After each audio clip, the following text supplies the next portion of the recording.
My name is Emil Cost and I live in Camillus, New York. In 1975, I decided to build a miniature piano. I completed it in 1978, and then I thought perhaps the Guinness Book of World Records might be interested. So I wrote a letter claiming that I had built the world's smallest piano. Well, it took 10 years before the entry was made, and I'm very happy about that. So what I'd like to do today, which is August 19th, 1994, I'd like to read first of all from the book and then later show it to you. Here's what the book says. The smallest playable piano is a 1/8 scale model of a 1910 Kanabi measuring 7.5 inches by 3 3/8 inches by 6.5 inches, built by Emil J. Cost. You can imagine how proud I was when that event occurred. So in a short time, I'm going to show you the piano fairly up close. But this program is intended really to educate you so you'll know a little bit about the piano. So the next thing that I intend to do is, as I said, show it to you in some detail. But we will show you how it's tuned, how it's played, and some other things that might be of interest to you. I have used the camcorder approach to explaining it and showing it because it's impossible really for a large group of people to see it. So here's what the piano looks like.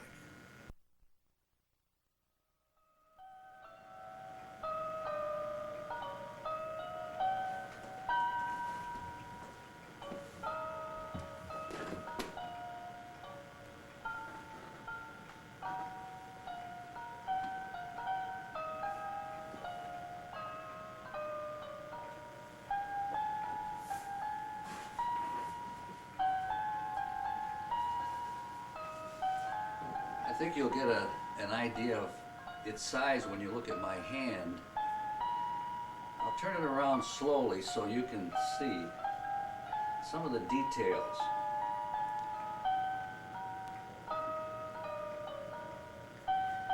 There were about 3 major considerations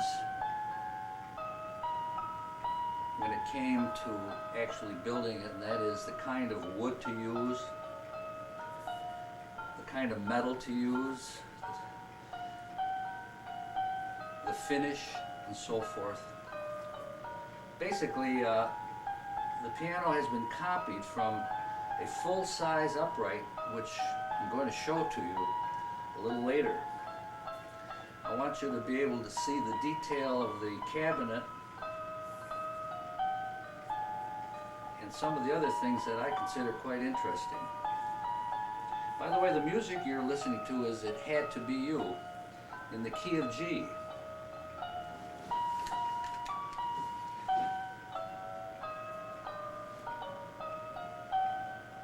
I'll be back shortly.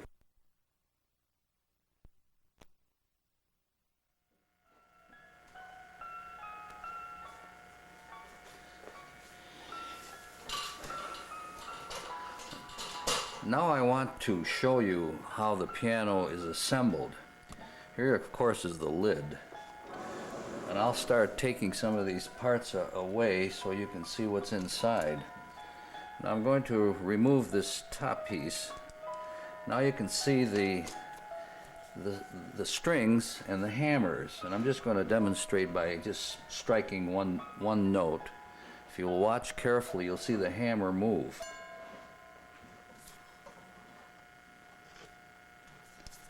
I'll do that again. I'll play that note an octave higher. That's a C. Now I'm going to show you also, I think I'll take the bottom part off so you can see that. Here we go.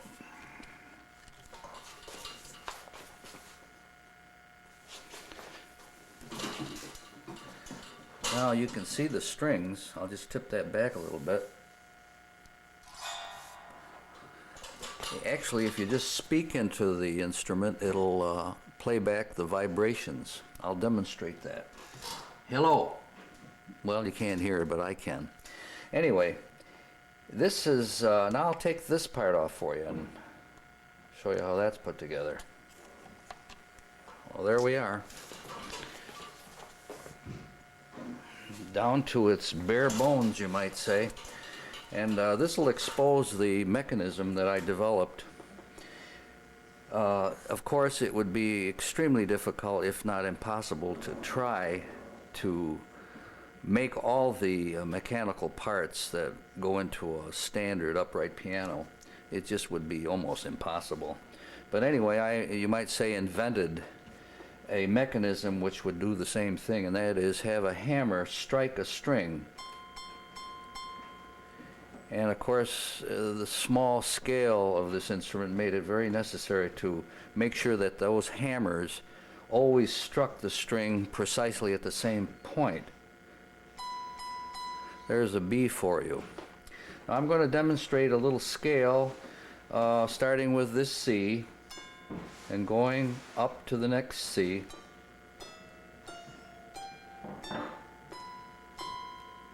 Now I'll continue.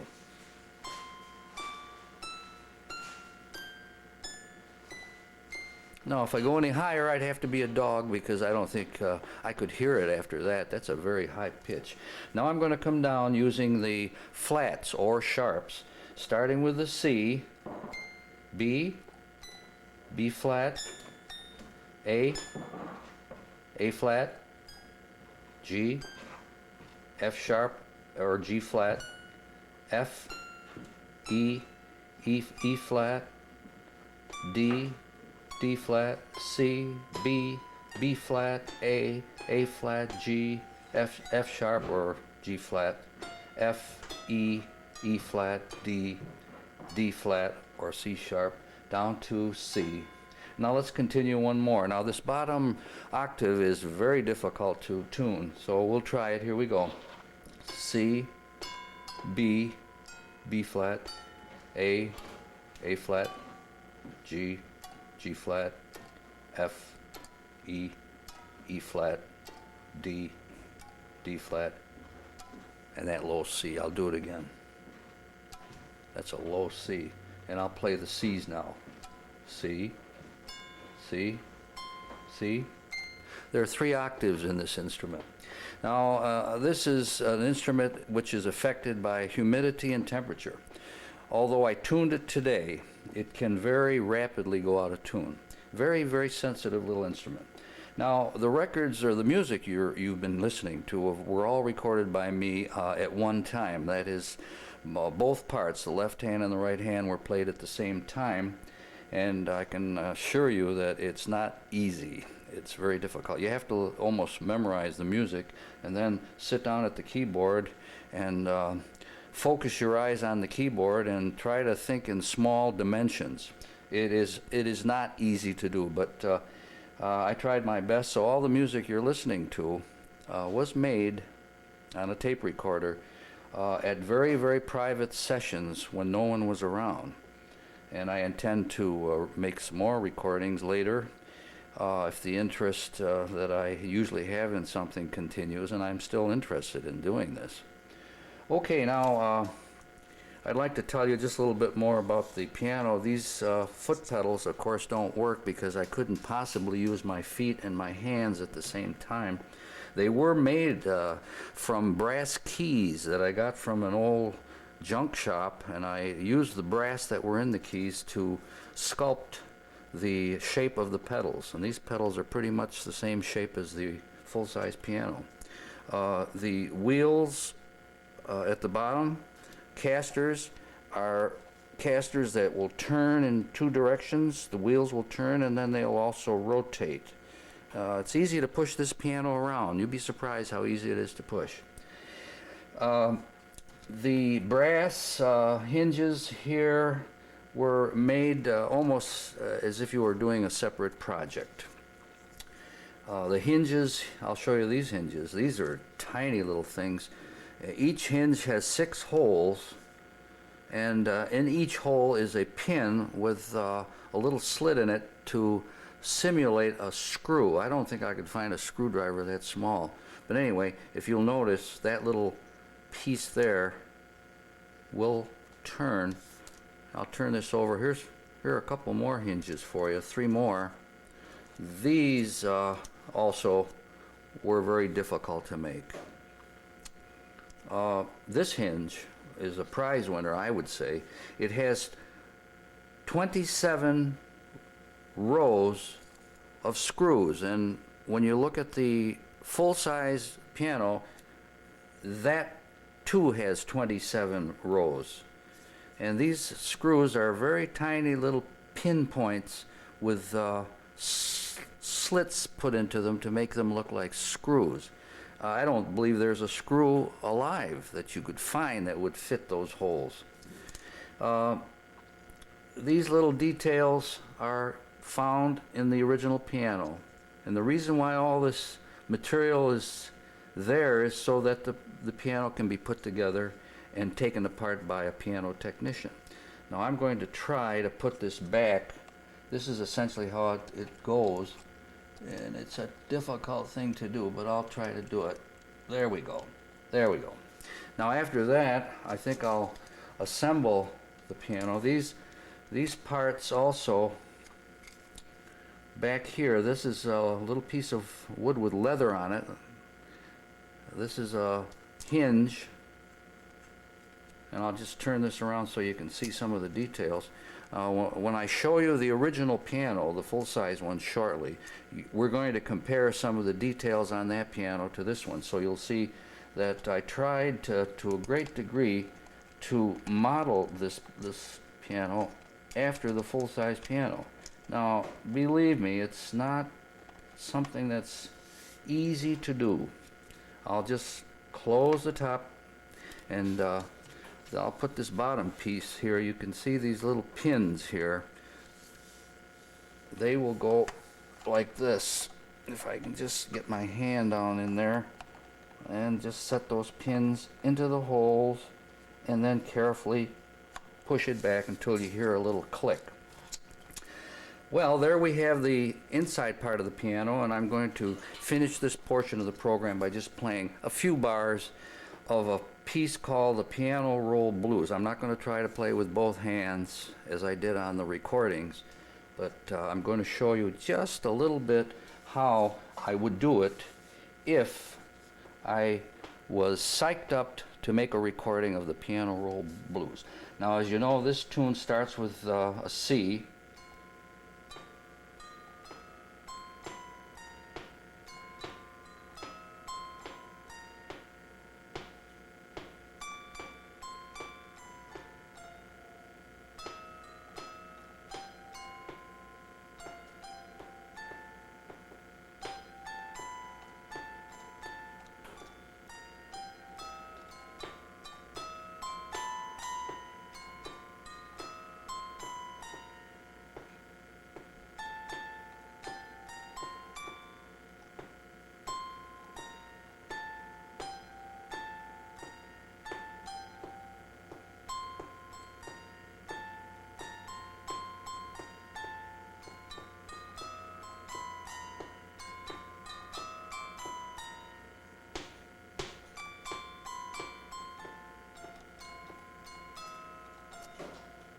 There you have it.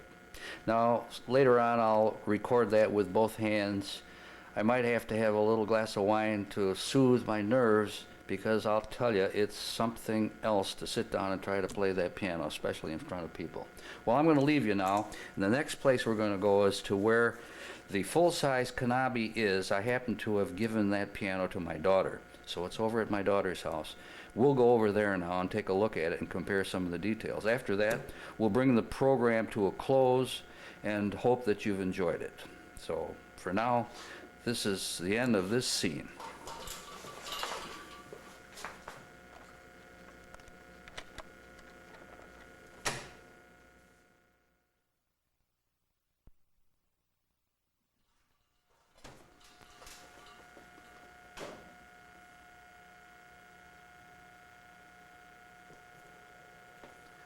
You know, it occurred to me that you did not get a real close-up view of the piano.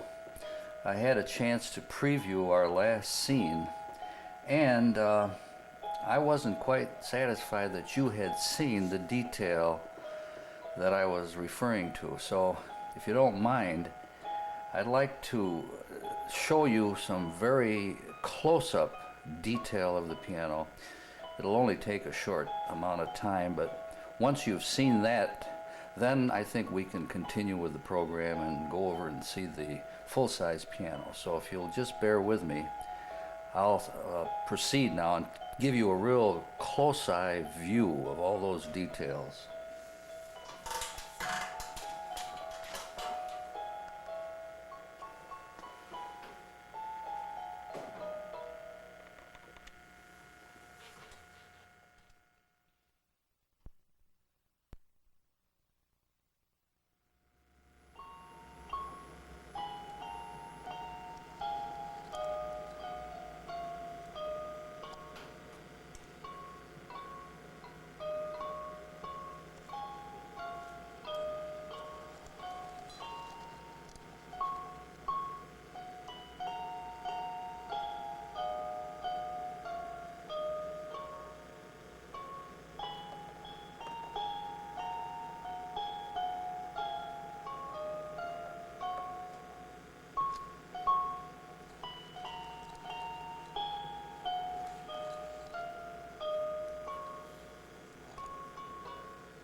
Now this will give you a real close-up view of what the keyboard looks like. If you can imagine yourself playing a piano, full-size piano, this is what you'd be looking at just before you start playing. Now I'm going to try to show you some dust also, which is very common with pianos, usually found in corners, a little bit there. And I'm going to pan down and show you right at the bottom how the strings are attached to the bottom part of the piano. Now this camera will focus after a few seconds. And there are those keys I was telling you about. Not the keys rather, but the pedals. Imagine that brass used to open up a lot of doors in the old days. Okay. You're looking now at the bridge of this piano.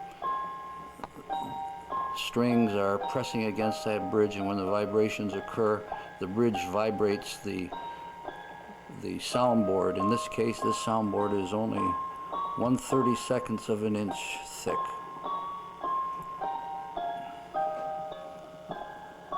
I think that's about it for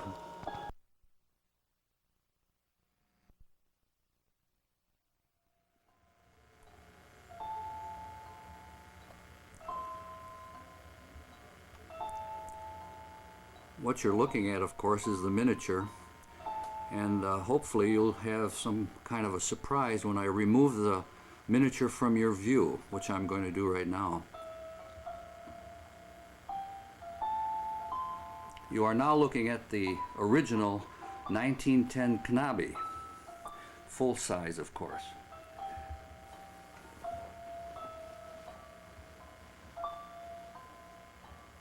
I'll place the miniature on top of the mama piano, if you want to refer to her as a mother, since the miniature is a baby.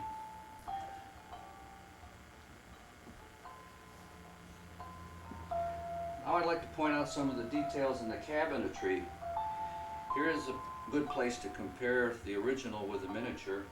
You can see the workmanship of 1910 compared to the miniaturized workmanship that was done in between 1975 and 78. By the way, you're listening to some Christmas music, and here it is in August. The reason why we're doing that is because that is the only music really that I have available, except for some of the earlier tunes that you've heard. Now right now I'm going to refer you to the hinge again, and hopefully the camera can pan down and see the hinge on the full-size piano. Remember I told you there were 27 rows of screws? Well, we won't take time to do it, but you can be assured that there are 27 rows of screws in the original. Here, this is what it looks like if you want to look inside the full-size piano. Much more complicated, as I mentioned also. If I tried to miniaturize the internal mechanism of this piano, you'd probably have to visit me someplace where they only have visiting hours. I'd like to pan down now on the full-size piano down to the base of the piano. Interesting workmanship in the wood again. And then I'd like to have you see the original pedals.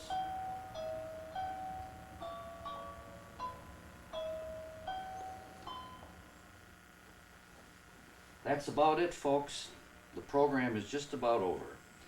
And I'll be back shortly just to say goodbye to you. Thank you.